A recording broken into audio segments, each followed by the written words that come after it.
Does everything have a bright side to it? Of course. Doesn't always outweigh the negatives, but everything has a bright side to it. This makes happiness a choice. And here we say that the discipline of being happy is the ultimate discipline. With that said, welcome to the Ultimate Discipline Podcast, where we meet with people who are practitioners of this exact discipline, and we hear their cool stories of cultivating happiness through challenges in their life. I am your host, Sean Greenspan. Let's get to it. DAV, welcome to the podcast, man. This one's been a long time in the waiting. Certainly has. Nice to be here, Sean. Thanks for the invitation. Of course. Like we were talking about before the show, I feel like we've had 4 or 5 podcasts already that we probably should have recorded. So this one is definitely due, and I'm glad we made some time for it here. So thanks again. And you're calling in from India, right? Yeah, you're welcome, man. Yeah, so if you do hear some random sounds in the background, that could be a cow mooing, a horn beeping, or whatever have you, you all know that I'm actually calling in from North India, a place called Rishikesh. Yeah, and why don't you tell everyone a little bit about why you're out there? And I think that's a good segue into who you are and what you do, because I'm sure they're excited to learn about you.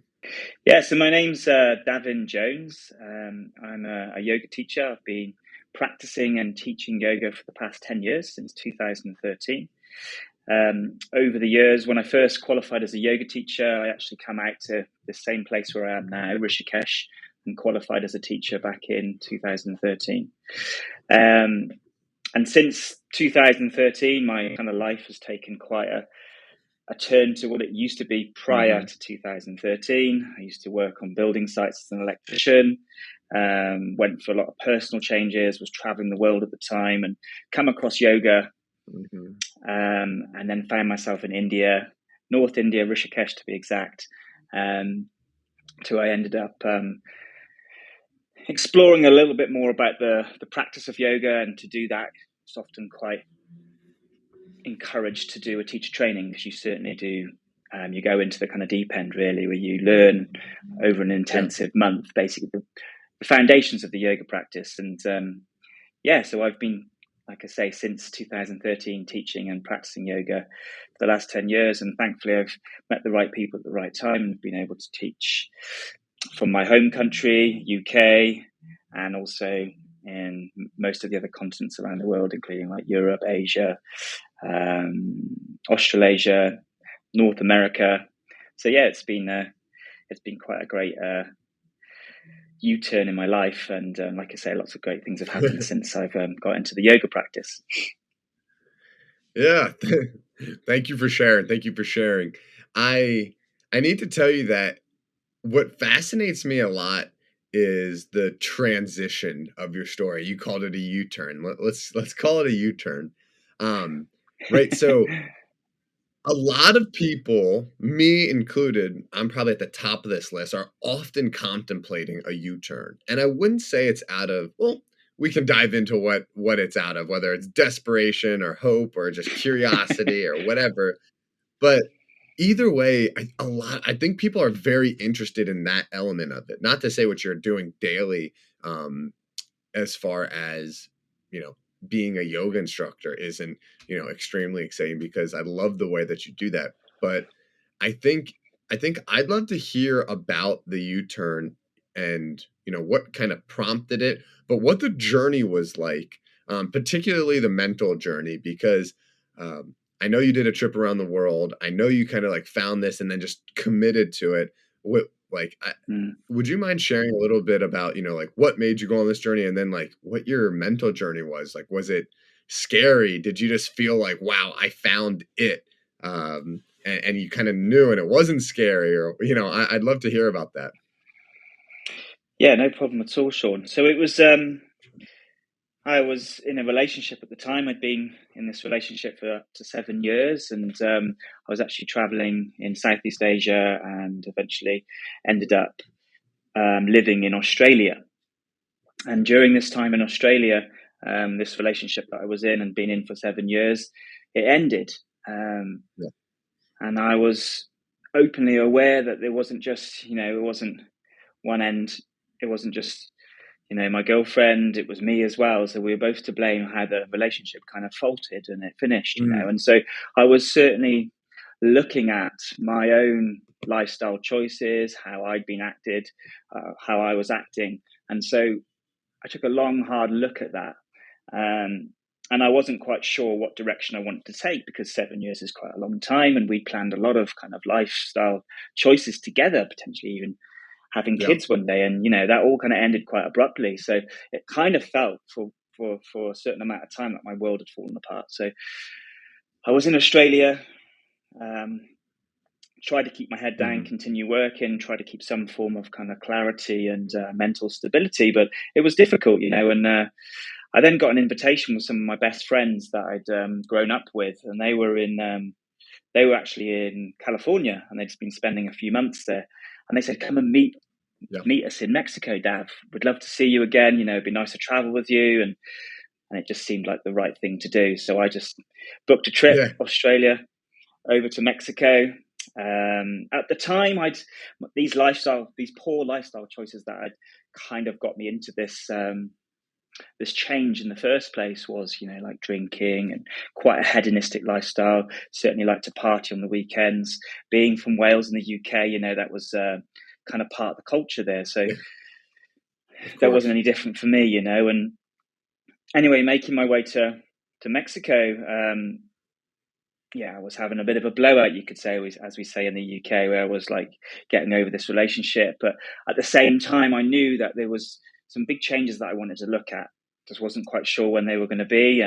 But I knew full well that that they needed to happen. I didn't know how they were going to come about. And it was in Mexico where I first then got invited to go to a yoga class.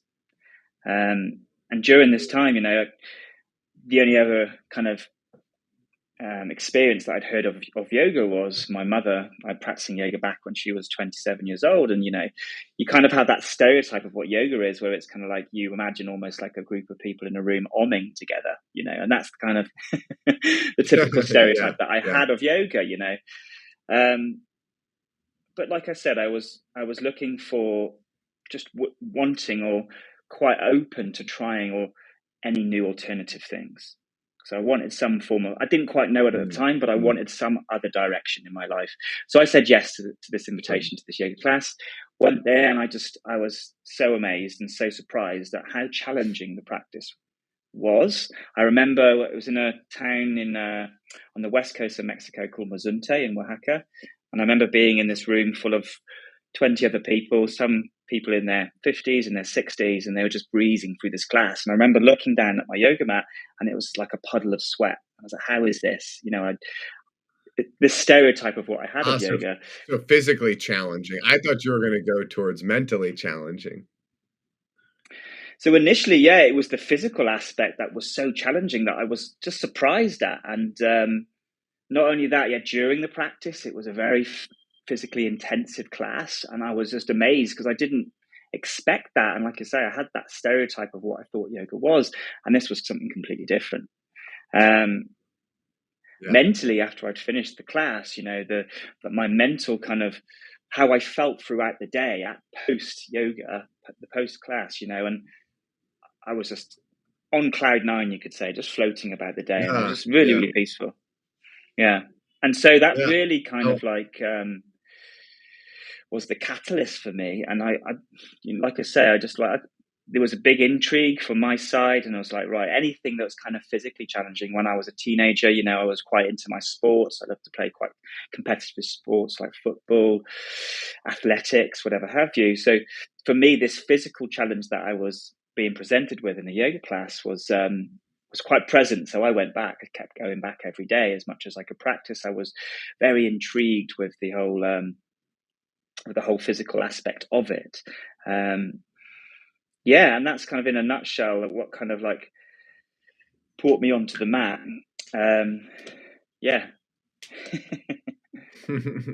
No, that's super cool. And then your journey continued, right? So first, actually, I do want to stop there. So, you mentioned that you felt better later in the day. Mm. I've found that some task as simple as correlating what makes you feel good and what makes you feel bad is something that most people don't do most of the time. I'm not putting myself on a pedestal and saying I do it, but I've noticed what it's like to do it, and I don't even think people really even make that decision with foods they eat, relationships they're in, definitely not with relationships they're in, foods they eat, or even, like activity, right? Like anyone that exercises regularly can tell you exercise is certainly an activity that gives you more energy back into your day. But if you talk to someone that doesn't Sure. exercise, they generally say they don't have the energy or time, right? And if it gives you more energy and allows you to focus and be more productive, it also is giving you more time. So, um, you know, Sure. there's a you know what I'm saying? It's a positive versus, right, if you're gonna like sit and watch TV, most likely you're gonna have less energy and less motivation to continue that route. Um, so is what do you think drew you to it? The experience itself or the effect that it had on your daily life? It was kind of a mix of both. Like I was mentioning a moment ago, it was certainly the attraction was the physical challenge of that, to go back and to see if I could kind of get better at the postural yoga, if you will. Um, and I've kind of like a byproduct of doing the class was how nice, how great I felt after, which I wasn't expecting. Sure, I've had experiences Yeah, previous to this, previous to going to this first yoga class, where I would go to the gym and get my dopamine highs and feel great when I come out of the gym. But yeah, this just felt a little bit different, and I was more like the main kind of baseline here was just quite intrigued. I was quite attracted to the physical kind of challenge of that, and the more I started to go kind of daily mhm, over the course of, like, I spent up to nearly 6 weeks in Mexico, and I went as much as possible, and started to kind of understand the movement practice to the postural classes, to the asana classes. Asana is Sanskrit for posture in yoga. Um, yeah, but at the end of each class, then the teachers would go into more of a philosophy talk behind the practice. So this is where then it had a little bit more substance to it, um, teaching about the actual yoga being a lifestyle rather than this postural part of the practice. What we do on the yoga mat is just one small element, one small aspect of what is considered as the entirety of the yoga practice. Um, and so, this again was kind of giving me breadcrumbs to, do I want to follow in this? And as I was saying earlier on this talk, that I was certainly looking for some new direction to follow, and it just felt as if this yeah. was like kept enticing me back. And like you say, just all these other benefits that I was receiving, feeling good in my body, feeling good mentally. Yeah. Um, it sounds like you're separating the physical practice from the mental, spiritual element of it. Um, is that right? And could you maybe elaborate a little on it? I think most people know to the base level kind of what you'd be talking about there, right? It's that yoga is, a form of moving meditation from my shallow understanding of it. Um, but but yeah, if you could dive into that a little, I think that would be a really cool thing to hear from someone like you. Yeah, absolutely. I mean, like, one of my first impressions of the yoga practice, these individuals inside of a room omming and, chanting, whatever have you, and then going to a yoga Yep. class and doing postures to a teacher that's guiding one posture after the next. Um, in the yoga practice, we have something called the philosophies of the yoga practice. It's called Raja Yoga. And Raja Yoga, Raja is a translation in Sanskrit for king. So they call it all the royal yoga, And this is like a concept, say, where you'll have, some of you out there might have heard of the Eightfold Path. In yoga, we call it the Eight-Limbed Path. And this is the practice Mm, a yoga practitioner would typically take on the path to enlightenment, right? The Buddha mhm. achieved nirvana, or accessed in yoga. What we call this enlightenment is this samadhi, and that's the 8th limb. So out of the 8th limb, we have asana or posture. Postural yoga is the 3rd limb of 8. Yeah. So we then start to think of, what has kind of been quite popularized and commercialized in the West is where, all these yoga studios, we do mainly yoga asana in the practice. And it's in modern day yoga, it's got the name postural yoga, and that's, like I say, it's only the 1 limb of 8 in Raja yoga that we practice, but there's these other 7 limbs that's not often discussed. It's not globally, you could say, known for people that aren't, practicing or following the yogic path. But yeah, just to give you a little bit more context on that. So yoga is certainly, especially here in India where I am, in all honesty, in India, there's not many people that practice postural yoga. They practice something called Bhakti yoga. Yeah, and Bhakti yoga is more so considered as like surrendering to or devotional to a particular belief, for instance, and it's your penance to that. So you'll get however many people there are here in India.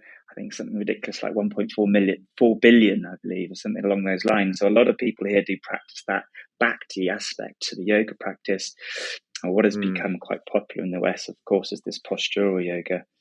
Yeah, I hope that provides a little bit of insight for the listeners. Yeah, it really does. And my perception of yoga, right? You said yours was sitting people going, my perception of yoga is a moving stretch.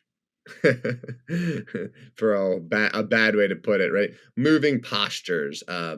It's and I've done yoga classes, and I've been fortunate enough to take like have some really cool teachers who actually did dive into the philosophy of it. Very few, maybe 2 or 3. But still, like when I think about yoga, it's like, oh, I'm going to do yoga, not like embody yoga, which sounds more like what you're talking about. Yeah. I'd it's funny. Also, you think about like there's yoga studios everywhere here that like are chains. There's 900 of them across the US, you log in with an app, there's like, whatever. I feel like they're completely lost from the like what could potentially be the more authentic version of place to practice yoga. So let's go to the journey a little bit, because you're in Mexico, 6 weeks. You love it. And then you went out to India directly from there. Is that right? Yeah. So like those 2 friends that I mentioned that invited me to Mexico originally, they'd already had their flights and stuff booked from Mexico to go and travel India, and during my time in Mexico, as well as spending time with these 2 close friends, they were like inviting me, come to India. And during that process in Mexico, I'd also come across a yoga class, and I was like, ooh, I want to know more about yoga. And what I started to learn or hear about is that, of course, India is considered as the home of yoga. So then not only could I potentially go to India with this invitation, I could also then, when I get the opportunity, is also invest a little bit more time into exploring what the yoga practice is from its roots. So that's how I kind of, I went from then Mexico over to India, and started to, like I say, pretty much follow these breadcrumbs. And at this stage, I really was still in this kind of, could almost say like this breakup kind of recovery process with wanting to see where my life was going to take me. But I was kind of just going with the flow with it, and just, whether this sounds a bit more woo-woo, or some of the people in the UK might understand what that means, it's a little bit more like kind of like following my intuition with this stuff. And I was just like, I was listening to that, and I didn't have any commitments. I was traveling the world, and I'd been traveling for nearly 18 months at this stage. And I just thought it seemed quite fitting just to go out to India and, explore a new country and, find out more about yoga. Yeah. Yeah. I love that. Dav, after getting to know you over the last 4 months, 6 months, something like that, we've been pretty close. We talk once a week. Um, I've noticed that you have a consistent calm about you. Um, I'm trying. I was thinking about a different word besides calm, but I think calm's probably the most fitting. And the reason I say that is, I would say you're almost always positive and upbeat, but at what seems like a sustainable level. Some people that come across overly, like, hey, what's going on? How's everything going? Like so upbeat, whatever. You're like, it's driven by like almost like adrenaline more than like a calm mind. And one of my favorite quotes from a book I read is "Wandering eyes are a wandering mind," and those people generally have wandering eyes. And you're pretty focused in with your eyes, your posture, and just I think you've always had a similar demeanor about you. And we've chatted, like I said, it's not we've chatted once or twice, we've chatted a lot in many different situations, in business situations, friends situations, you've been traveling. And I want to talk about that a little because going back to the podcast theme, right? The happiness discipline, I've found that right the whole theme of the podcast is that you need to work at not work at happiness. You need to work at things that help lead you to consistent peace, calmness, and happiness, right? Um, Exercise practices, eating habits, meditations or journaling, things that are outlets, right? And I'd love to understand what you think the correlation is between your yoga practice and your um, constant positive demeanor, whatever we want to call that, because it's actually something that I admire about you, Dav, and it's why I'm a big supporter of you and want to get your message out there. And I also think a lot of people either need it or are moving so fast they don't even know that they need it yet. Thanks, Sean. And first and foremost, thank you for all the compliments. It's very appreciated. Yeah, in yoga, I've only now, after practicing for the last 10 years, kind of been able to kind of explain where this kind of like calm demeanor kind of comes from. I would certainly say prior to practicing yoga, I certainly had Nice. some form of calm with me, for sure. Yoga has just made me more aware of kind of like my mental narrative, and yoga actually, the translation of yoga actually means to connect. It's a very ancient Sanskrit is the language often communicated in a yoga practice, a traditional yoga practice. And the word yuj comes up, which is abbreviated, which means yoga. And that is to connect. They often explain that as like the metaphor between to yolk. So you've got like the placenta of an egg, and then you've got the white on the outside, and it's to connect those two. And I've often associated that with the mind and the body. So it's finding that connection between the mind and the body, understanding your thoughts, your emotions, how you feel in certain scenarios, and not essentially reacting to potential triggers that might come up. And I certainly found through, the yoga practice, not only did I say that we have this postural yoga, when you look at the later limbs of the yoga practice, limb 7 is known as meditation, which is dhyana.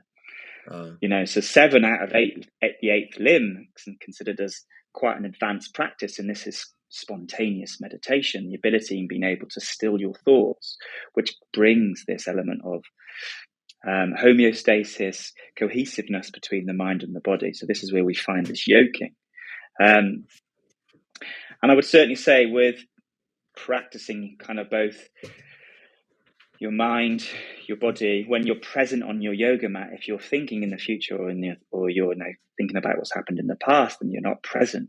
And so in yoga, like that is also associated with to be present is to essentially be practicing yoga. So you don't typically have to be on a yoga mat to be practicing yoga. As long as you're essentially present, are the terms in the world that's described as mindfulness, right? So being present with what you're doing as much of the day as you can often bring this sense of calm and feeling like, balanced in lots of ways. But yeah, like I say, finding this calmness, I've certainly found these other aspects or elements of the yoga practice has enabled me to, continue with this sense of peace, really. And not to say that, I don't experience frustrations, irritations, angers, sadness, whatever have you. Yes, that these emotions are all there to be witnessed, to be observed. But through the yoga practice, we're kind of, the way I like to explain it is when you start to kind of like partake in regular witnessing of your own mind, you almost become the third person to witnessing your thoughts. I was So it's just almost as if I was just gonna say yeah, that. go on. I was just gonna not say that. I was just going to comment on the fact that you're saying witnessed or observed of your own thoughts, removing yourself, your quote unquote self from it, right? Basically, almost like it's somebody else's thoughts. Is that kind of not somebody else's, but not yours? Yeah, well, in yoga, again, I was referring to yoga, but it's like you say, you become more equipped, more skilled at being able to observe these thoughts. Like someone says something to you, and this initial reaction, that this instinctual impulse might come in, but then that observed mind would have the opportunity to decide how you respond to that particular comment or that particular experience or scenario. So you kind of have that kind of few seconds to decide how you want to react, depending on what your truths are, what your innate, authentic behavioral truths are, So yeah, it really kind of, it becomes that. And I'm not saying that you are not your thoughts. What we think is often from the experiences that we've gone through as children and teenage up to our adult life. And the yoga will often say we get to the certain points where, it's almost acknowledging that we are essentially, certain quotes would say that we are actually not even our thoughts. So we start to then get into the conversation of the soul and the consciousness and how like yoga represents, or it's the idea of being able to kind of unite the individual soul or consciousness with what we would say the cosmic consciousness, and that's the universe. So it's all one thing. This is this unity, this yoga.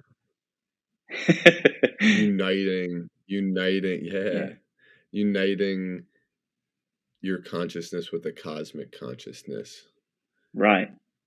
that And to be that able to feeling do of that, oneness. Yeah, please. and this is where the term the oneness comes, this unity comes in, and it's like the moment we start to come up with these concepts that we are separate from, this is then when we get into the conversation of the ego. In yoga we call this ahamkara. So like when we start to, we are separate from the next person, or we're all part of this earth, we all live on this earth. So there's even the conversation there that's basically saying that we are living creatures on this earth. Animals, yes, they have different types of consciousnesses from us, but essentially we're all living in the same atmosphere. So with yoga, it's looking to kind of understand this and seeing how we are symbiotic with it, to not disassociate and to be indifferent from it, because we are essentially looking to find that unity. And through that observation of understanding your own emotions, your mental narratives, like how you react to certain scenarios, and being that third person, you then start to recognize like, oh, actually, in yoga, we'll often kind of go into the depths of saying ignorance comes up. So if we don't know, we don't know. But because the ignorance is there, and that's, ignorance is able to be dissipated or at least moved through the more that we study on these topics. And then we start to like demystify the elements of like comparison and judgment, and again, that's the I, it's the ego starting to talk, is where we think we are separate from. So like this is a massive topic to discuss, but like this is kind of like the basic levels of how you start to understand your own mind. Like everything they'll say starts with the thought. It comes in as a thought, and we decide how we respond to these thoughts. But being a witness to those thoughts gives you this element of you are in control of of your thinking, essentially, Or at least you're in control Would of it your be? choices. Yeah, that's what I was gonna ask. Would it be? Yeah, I wouldn't. I don't know if it's that we're in control of our thoughts. I think it's more. I think to what you're saying. Yeah, control of which ones you want to act on and why, and how quickly exactly. you can react to them. Right. And Yeah. uh, I was just like in a trance, just trying to soak up everything that you were delivering there. So thank you. And it's something, Dob, that I've expressed to you that I'm really I've been going on a journey for maybe 2 years. With this podcast, with writing a little, interviewing people that have been in have been there and done that in this space, like you. And obviously you're still on your journey, right? But For you've done a sure. lot, and there's a lot that can be learnned from you. And I want to talk a little bit about that gap between your thoughts and who you are. Um, my, I've been playing around a lot with a certain type of meditation where I've been sitting. I think I mentioned this to you. Eyes open.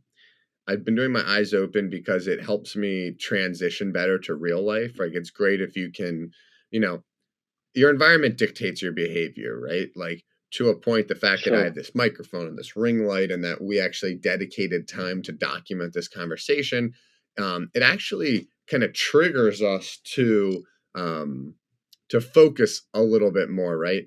And I kind of think that way with Sure. meditation, right? Like when I go sit on a cushion and light a candle and put some ambiance, and I make sure the house is quiet, my phone's on do not disturb, and I've done my work before, and I have time allotted. Um, and I have an alarm set in case I like really meditate for a long time or whatever. It's it's not easy to focus, but it's easier to focus. I found that just sitting, this morning I did like a 10-mile run, and about mile 6 or 7 I found a nice rock, and I did my meditation there. And it was the rock Nice. was nice. It was in a fairly busy street. So, there were cars driving by and whatever, but I did my meditation with my eyes open and my quote unquote ears open, right? I didn't have headphones in or anything. Because it's an easier way to transition into life for me, right? Um, I guess I've, what I've found was I have a couple rules with this meditation, simple rules. Don't move and don't stop, right? So don't move means don't scratch an itch. Don't move your eyes. Eyes don't need to move. Really, whatever, right? There's just no need to move. And I've really thought about this a lot, right? An itch comes up, and I have times where I start scratching my face, and I don't even realize I said shit. Stop.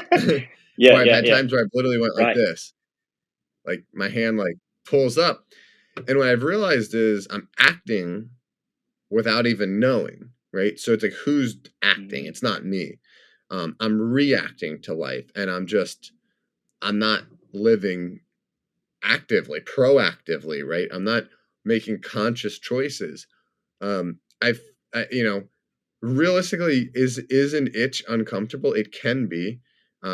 What even is an itch? Like if you just let it sit there, it generally just goes away, right? And almost always, and if you actually, I don't know any time it's not always. Like if you just don't scratch it, you're gonna have no harm, right?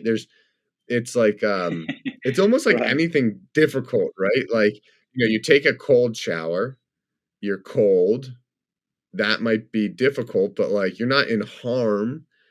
A lot of people, especially if you have the facilities to listen to a podcast, like you can just put on warm clothes, luckily, or turn the shower hot if you need, or stay inside your home.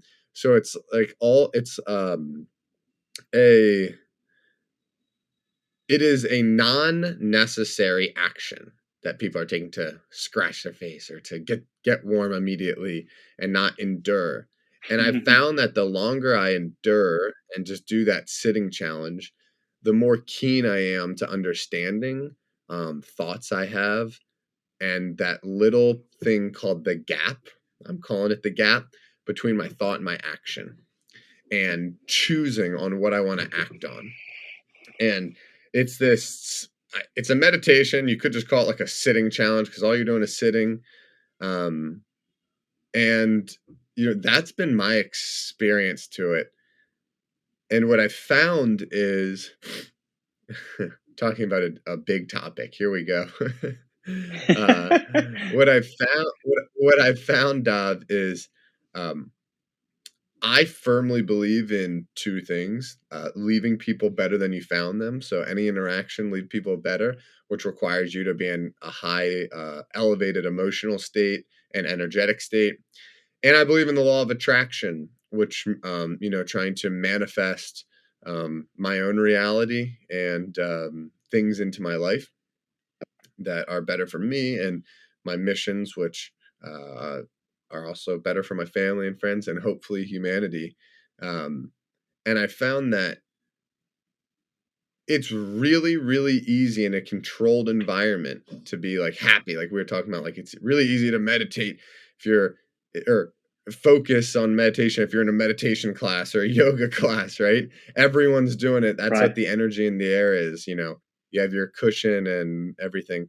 But by practicing meditation, I found that, when I get a bad email, when something doesn't go how I expected it to go, like, you know, we have an option on how we can feel. Like, before we even get that sunken gut feeling or like deflated feeling, there's starting to be an option. And the meditation practice is just that. It's just a practice. And I'm focusing on meditation, mindfulness as an element of yoga here. Um, that practice for me has supported in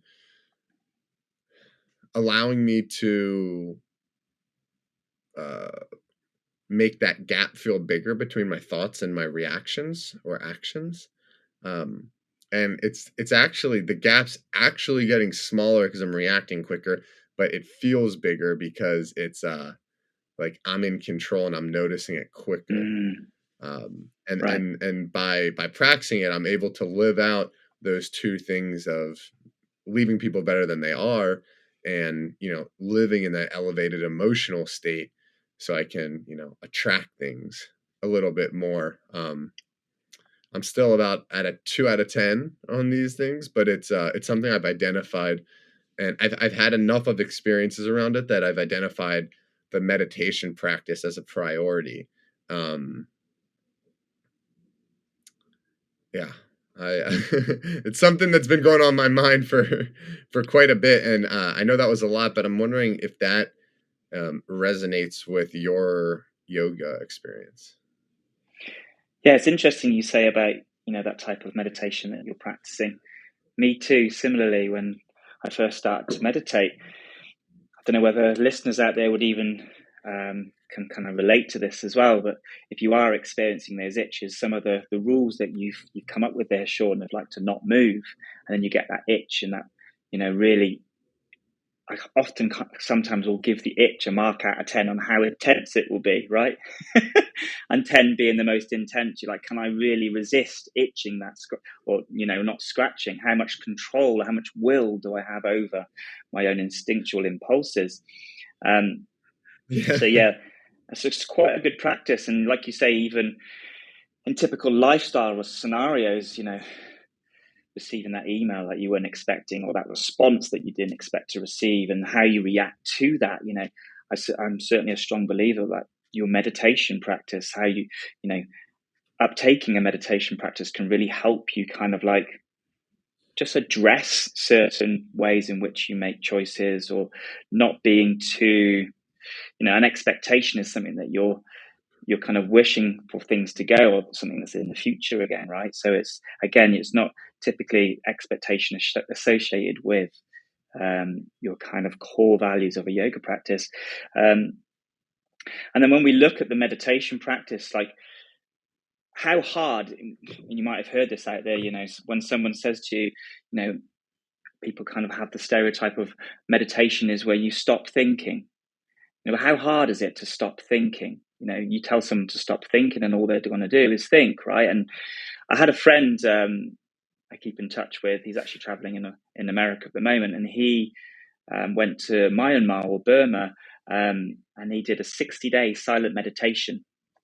So he was there sat with monks.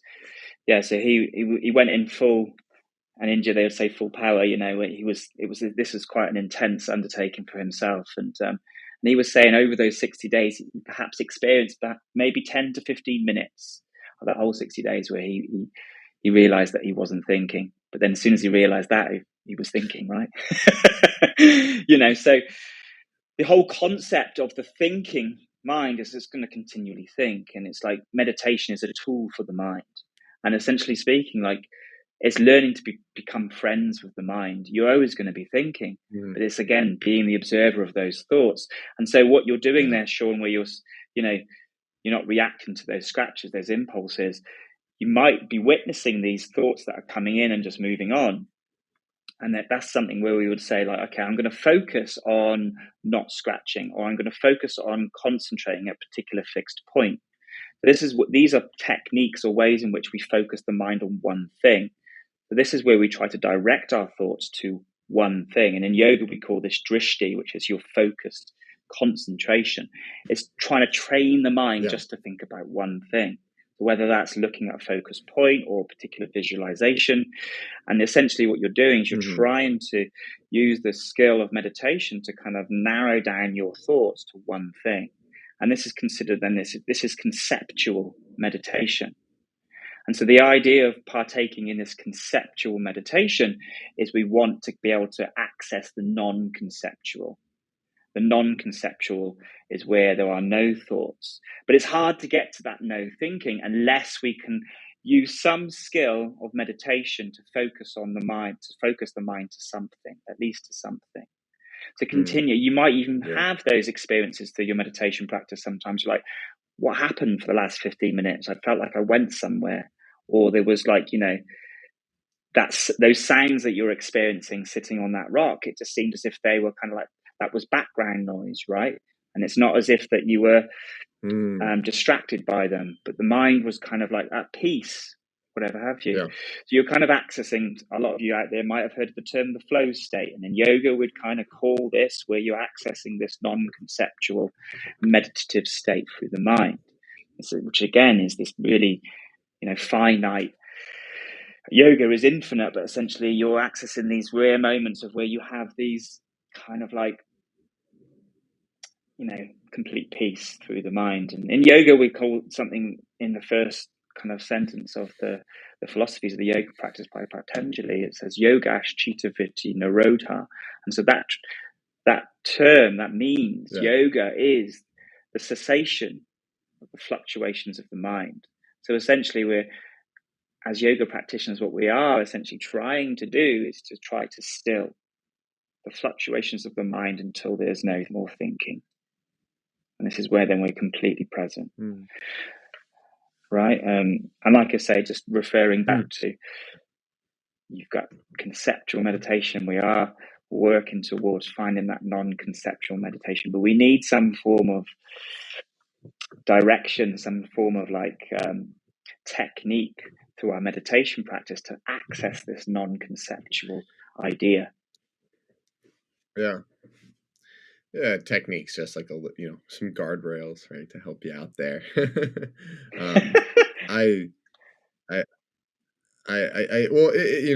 We're gonna think, right? So right, it's something that like I can come back to over and over and over. Presence is an interesting one. I had so I want to tell you about my day yesterday and why presence is tickling me right now. To give you a background going into my day, right? I had all the excuses to say, oh, I'm tired, right? Like the day before, I woke up at 3 a.m. and caught a flight and landed before the workday started. Worked a full day, and then hung out with my brother, who's a musician. I'm at my brother's house. Um, and, for him, when I told him I had to go to bed at 10 o'clock because I could barely keep my eyes open, he was like thinking it was like lunchtime, right? That's the middle of the day for him. And so yesterday when I woke up, um, you know, I really wasn't tired, but there was a lot going on before, right? So I woke up, got a killer workout, killer. Ran a half marathon with some sprints in the middle. Just great, feels good. Felt good to sit down and work. Wow. You and me had a call yesterday. I had from 7 a.m. to 5 p.m. I had 10 straight hours of calls with zero breaks. So I Well, ate my lunch on one of the okay. calls with the camera off. Same with my breakfast. And I took my last call while driving to a wellness event I was hosting, a 3.5 hour event. I spoke at the event. We held a workout. I brought a doctor in to speak. We did some giveaways, community building event. Great stuff. Uh, at 8 o'clock, the event's coming to an end. The doctor that flew in said, Sean, I know you're my guy, man. I want to get a workout. I was like, dude, I worked out this morning and I just did a workout that he wasn't a part of. And he's like, come on, man, let's get a workout and catch up. I'm like, okay, you flew in for one day for me. I can work out with you. So we work out. Then it's 9 o'clock. And I'm just thinking, like, oh, I can't wait to go home, right? He goes, let's go grab a steak. Whew. I was like, well, glad he said a steak because that's what's going to get my attention. But no, more seriously, I said, yeah, let's go. And as we drove separately in our cars, the place was 5 minutes away, and I'm driving, Dav, and I thought to myself, I'm talk about not being in the present. I'm going to be tired at this dinner, and Mm. I planted that in my head. I'm going to be tired, right? And I need sleep tonight. Again, a forward thinking thought. So I should kind of be, I almost want to use the word melancholy at this dinner. And I realized, right, like being tired in a sense is not being in the present moment. Really being in the present moment, being grateful for what's right in front of you, it's pretty hard to be tired. This was a doctor who's been in the functional health space for a long time. And the reason I use the word tired is I'm actually relating it to energy levels, right? Mm. I think energy is the way of life, right?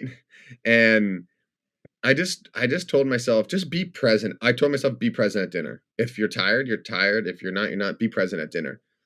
We had a long dinner, me and Dr. Folkers, and a tremendous like discussion, deep discussion. We were writing on napkins. He was showing me the book that he's coming out with that's on his phone, and all the elements to like his method of being healthy. And like I was Nice. bouncing ideas with him.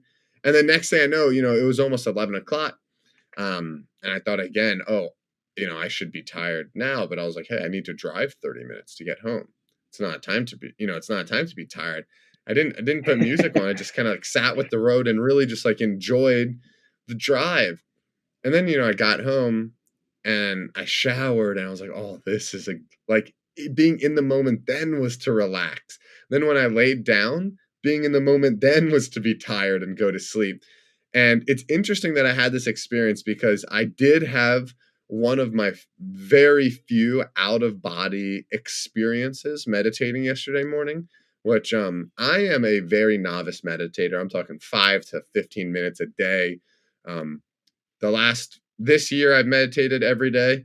But besides that, I'm like 1 out of 3 days, so I do it with regularity, but not most days.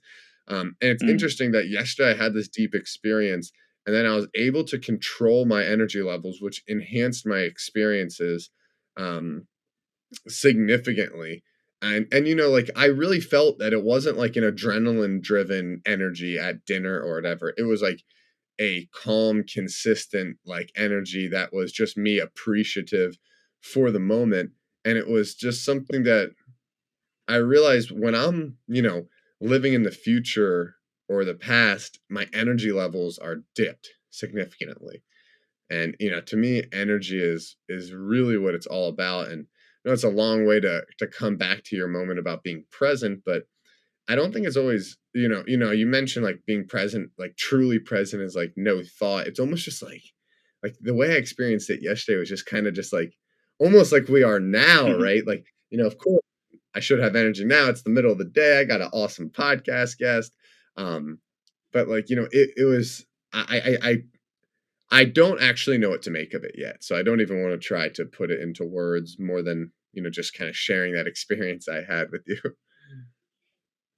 Amazing, man. Yeah, that's really when we do have those moments, those times, and often not very frequent, are they? And especially for those listeners out there just getting Yeah. into like a meditative practice, it's it can be, to be able to find answers to why that might be is almost as kind of mystical as kind of like trying to figure out what happens when you meditate, right?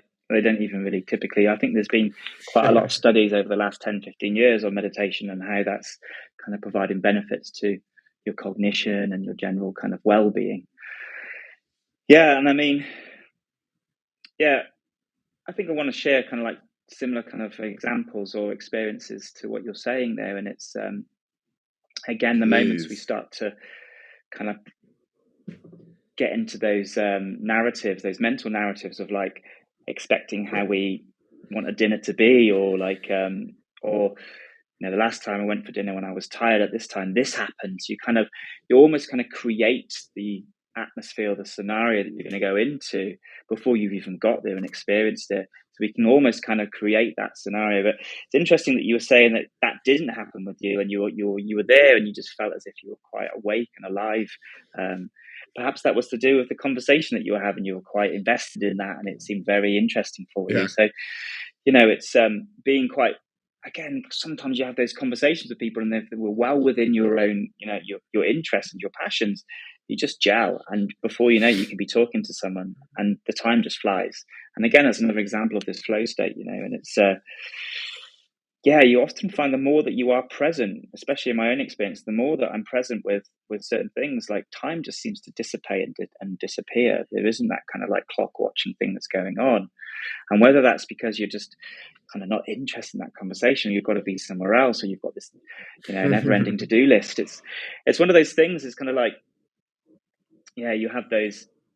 Why is this? You're in a particular lecture, for instance, and you're not interested in the topic, and next thing you know, they're like that Yeah. 5-10 minutes of someone talking towards the end of your lecture, it just seems like it's taking so much longer, because you want to be somewhere else, so you're not present, right? So it's really interesting how kind of Can I time interrupt you affects that there? present moment. Yeah, no worries. Yeah, well, I want to ask you something to dig in there. First I want to give Dr. Folkers his due. He did draw me, and we had a terrific conversation. I'm actually flying to Omaha, Nebraska to his house on Friday. We're going to do an in-person podcast, which will be really cool. Amazing. But I don't want to put the credit on me, but I went in, like, on my drive there, I was basically saying, "Okay, I'm gonna be tired, I'll just fight through it, I'll just nod my head, give 'em, yeah, yeah, yeah." And then I said, "You know what? No, I made a conscious decision that, like, hey, bring your A game, baby. Like, just be there in the moment, enjoy what you got. Like if you really are gonna just be tired, just don't go. Just tell them can't go. You know? So I guess I kind of it's kind of like I feel like it's both ways right now. So I had that underlying feeling of like tired, and then like I kind of came in with like a great intention to bring my A game, and then because he was so engaging and he brought his A game, we had a tremendous conversation. Um and then, if he was probably like melancholy and tired himself, I'm sure I would have like reverted back to that.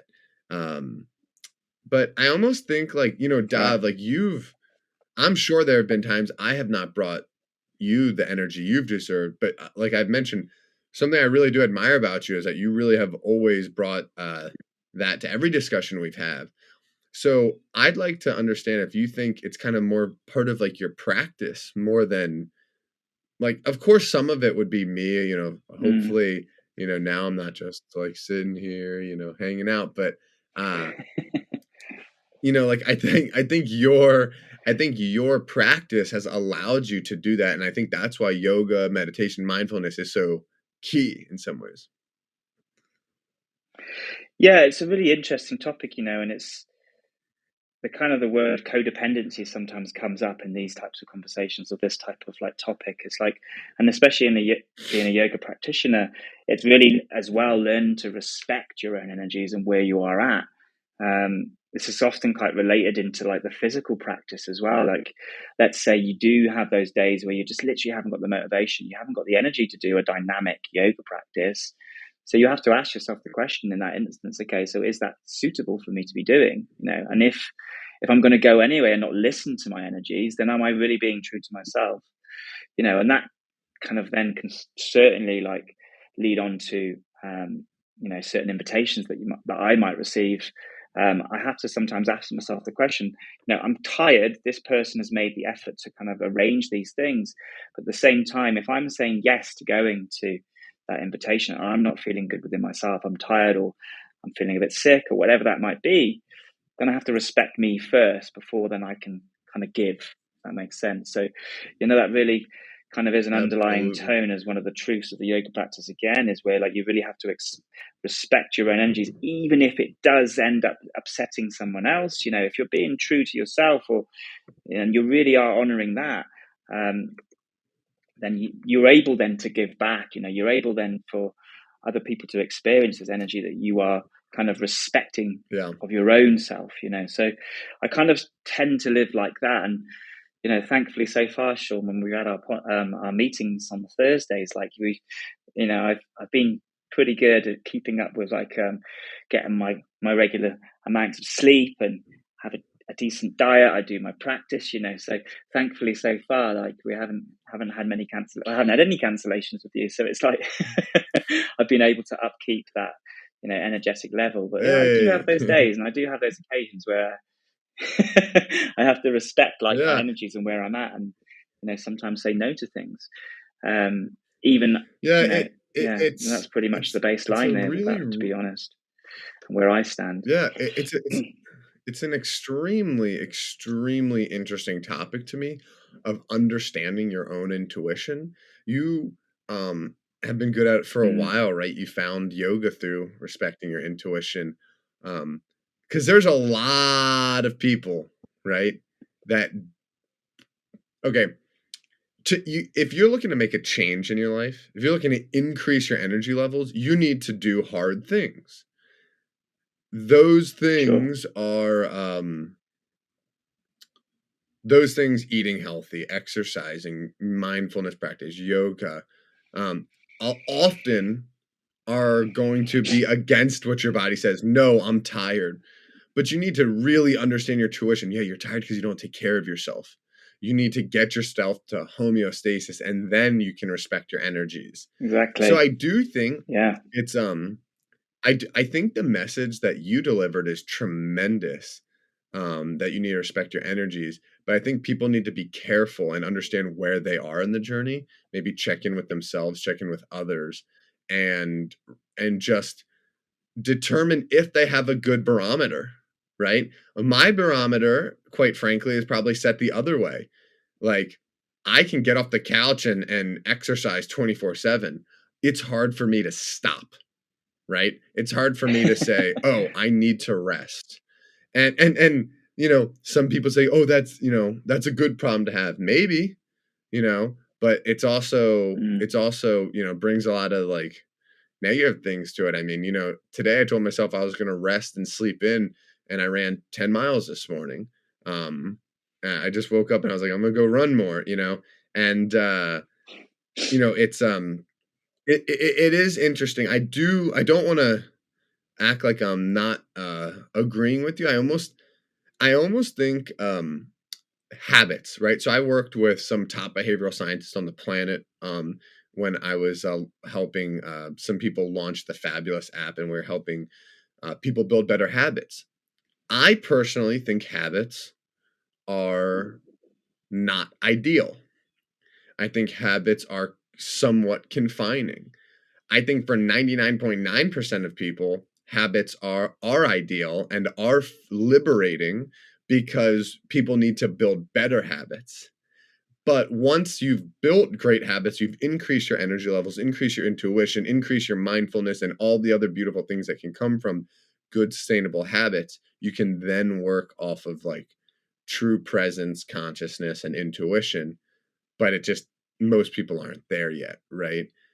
So it's an interesting back and forth. It really is, Dav. Um, Talking about getting lost in the moment, I didn't even realize what time it was. I know, I know we've just been going here, and I've absolutely loved it. Um, and I'm 18 minutes late to my next call, which I don't mind at all. But I wanna wrap this up, Dav, and I wanna ask, obviously, or not obviously, hey, if you guys do want to learn about Dav Jones Yoga, follow him on Instagram. You can get to his website from there. He has tremendous retreats. I'm going to one in Sicily, Italy, September 2nd this year. I actually told my brother he should go to your Trinidad and Tobago one in August, and he's considering it with his girlfriend. Oh, wow. If you're interested in teacher trainings, Dav follows that. If you're interested in just looking at cool, someone explore yoga, you could follow Dav on Instagram. But what I'd love to ask Dav is if someone was interested, someone heard this and said, "Oh my God, like I want to take action on understanding yoga. I can't fly to India." How would you do that?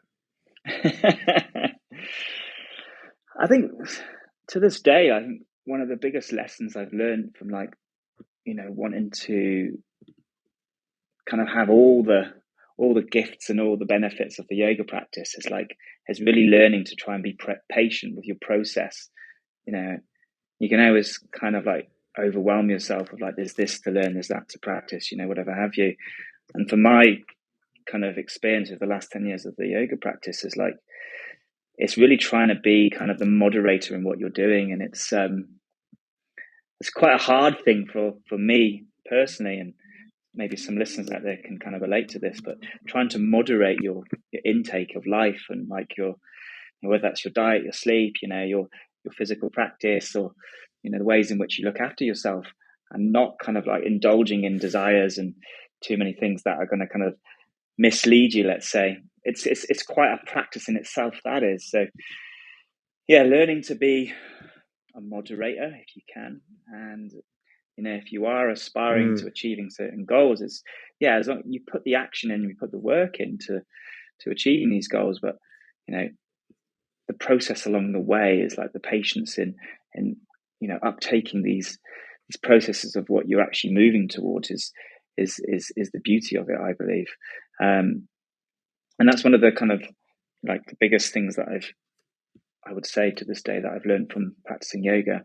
And there's many more years of me to explore the practice of yoga, and as I continue with it, but yeah, I really have found it's kind of given me this kind of grounding within my mentality as well as my physicality as well, so I'm not saying that the physical practice of the yoga, the postural yoga practice is the perfect physical movement practice. It has its flaws, so you can explore other methods or whatever have you, but like on a mental level of what I now understand what yoga is from those mental aspects, like I was saying earlier in the podcast, like these mental aspects really are like the more advanced elements of the yoga practice, and understanding that and learning how to kind of like not react and to find this moderation and this patience, for me that's where it's at.